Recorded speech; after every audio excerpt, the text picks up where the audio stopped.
بسم الله الرحمن الرحیم. نن زموږ د طریقة العصریه سبق نمبر 31 دی.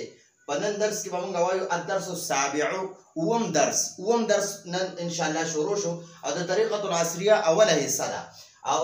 اول درس کې به موږ دا ترتیب شروع کړی دی چې اول چې کومې قاعدې پکې لیکلې وي موږ به اول هغه قاعدې وایو، بیا به د الفاظو معنی وایو، بیا به سبق د سر نه شروع کوو. په دې ترتیب باندې به انشاءالله چې موږ ته قاعده یادوي او د الفاظو معنی راته یادوي، نو د سبق به د سر نه ویل او په هغې پوهېدل به راته اسان وي. نو موږ له اوله قاعده راکړې وایي هر کله چې یو څیز مذکر غایب طرف ته منصوب شي، لکه هر دا قلم یو څیز دی، دا چې کله د یو مذکر سړي وي او زمونږ خوا کې په دې مجلس کې نه وي، لاس په بل ځای کې وي، یعنې زمونږ د مجلس نه غایب وي، اخوا وي او هغه طرف ته منصوب کوو چې یاره دا قلم د هغه دی، دا قلم دا غایب مذکر دی، دا قلم دا غایب مذکر دی. نو علمي انداز کې وي دا قلم د دې قلم نسبت غایب مذکر ته وشو، یا دا قلم د دې قلم دا قلم چې دی دا منصوب شو، غایب طرف ته منصوب شو، مونږ آسان په پښتو کې وایو، دا علمي گفتگو ده. مونږ په آسان پښتو کې وایو چې یاره دا قلم د فلاني دی، دا قلم د فلاني دی، یا دا قلم د هغه دی، دا قلم د هغه دی. او په علمي انداز کې وایي د دې قلم نسبت هغه ته وشو، یا دا قلم هغه ته منصوب شو، دا قلم هغه ته منصوب شو. منصوب معنی دا د هغه دی، دا قلم د هغه دی. نو هر کله چې یو څیز مذکر غایب طرف ته منصوب کو، چې کله یو څیز د مذکر غایب کو چې یاره دا څیز د مذکر غایب دی، نو ها ضمیر دا ګول ها به وي او ضمه به وي. نو ها ضمیر نو ګورئ دلته به هو نه وایي. هر کله چې الفاظ د مفردات وي، مفردات حروف وي، الف با تا ثا، نو دې ته مونږ داسې دغه سره یې نشو ویلی چې یاره دا هو ضمیر یا ها ضمیر، داسې نه، بس دا ها ده او ضمه ده پې، ګول ها او مضموم وي، ګول ها مضموم وي، نو ضمیر دپاره به د مذکر ضمیر دپاره به دا ګول ضمیر استعمالو. که یو څیز موږ د مذکر کوو، یاره دا قلم دا مذکر دی، نو هغه دپاره به موږ دا ګول ها ضمیر استعمالو. لکه دا قلم دی نو موږ وایو د هغه قلم، د هغه مذکر غایب قلم، نو موږ به وایو کتابه، د هغه قلم. او که وایو یاره دا د فلانۍ دا قلم د فلانۍ ښځې دی، نو هغې لپاره موږ وایو کتابها، د مؤنث لپاره به ها وایو، د مذکر لپاره به هو وایو. نو د ها ضمیر به استعمالو. که یو څیز هر کله چې یو څیز مذکر غایب طرف ته منصوب کوو، نو ها مضموم ضمیر به استعمالو. دا ها مضموم ضمیر، مضموم معنی چې کوم حرف باندې ضمه وي پیش وي هغه ته مضموم وایي. ها مضموم ضمیر به استعمالو.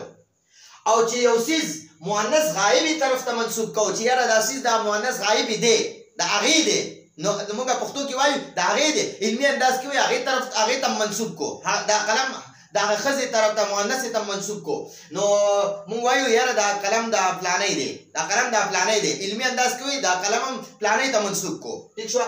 نو ها ضمیر، ها مفتوح ضمیر به استعمالو، ها مفتوح ضمیر. نو ها مضموم ضمیر دا د مذکر سړي دپاره دی غایب، او ها مفتوح ضمیر دا د مؤنث غایب دپاره دی.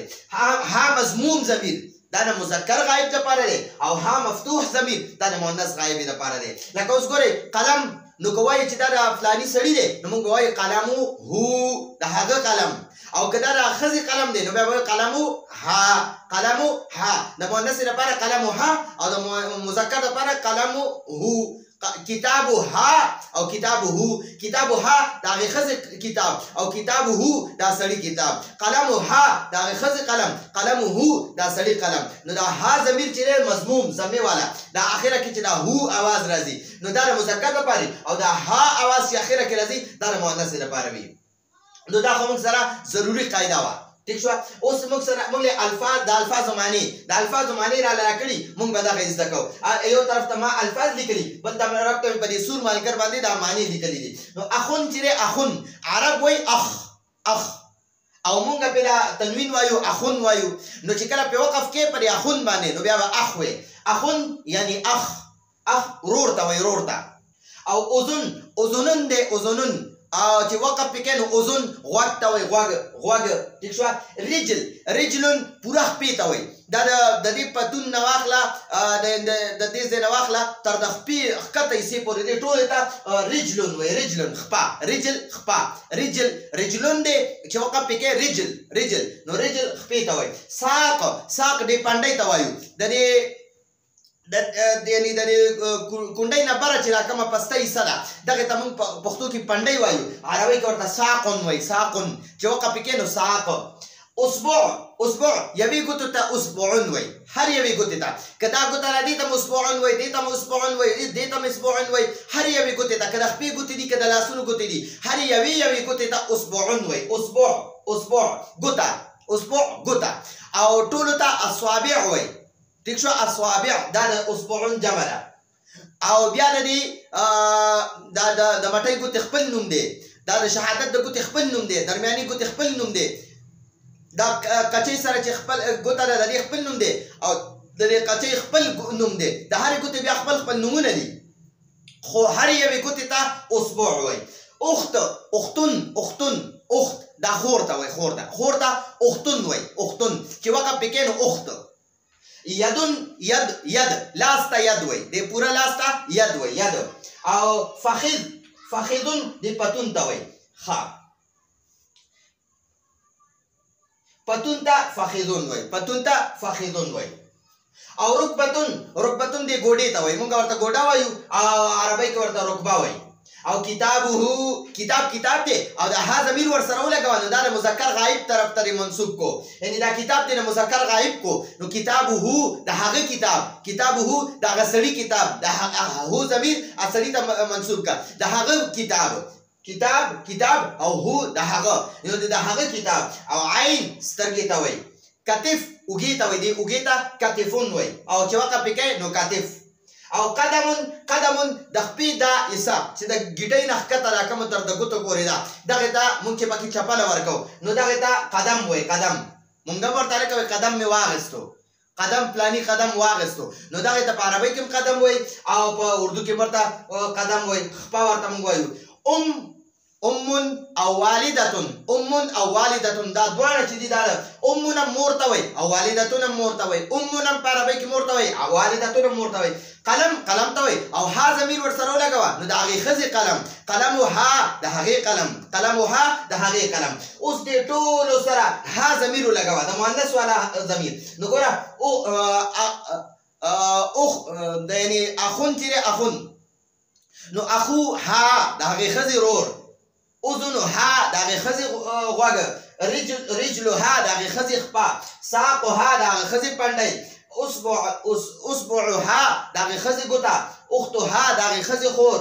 یدها د هغې لاس. فخذها د هغې پتون. رکبتها د هغې ګوډه. او کتابه دی نو دا کتابها که د هغې ښځې کتاب.